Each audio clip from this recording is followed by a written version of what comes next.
kauban. Labihan kuno niyang pagpasol sa dako niyang kasaypanan.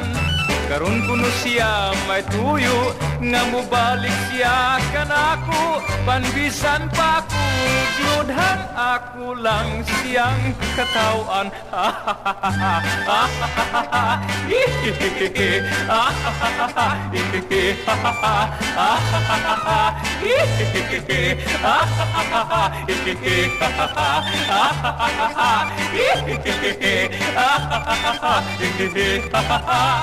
Ang pagkatawa di ko gyud kapungan sa kahimuot nga hilapihan.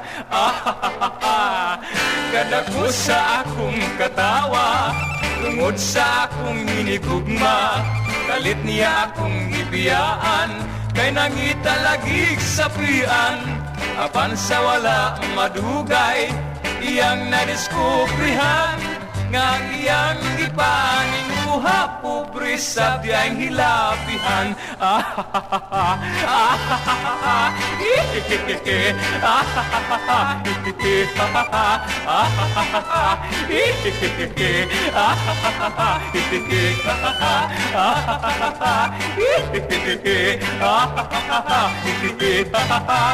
Ang pagkatawa di ko gyud kapungan sa kahimuot nga hilapitan. Ay!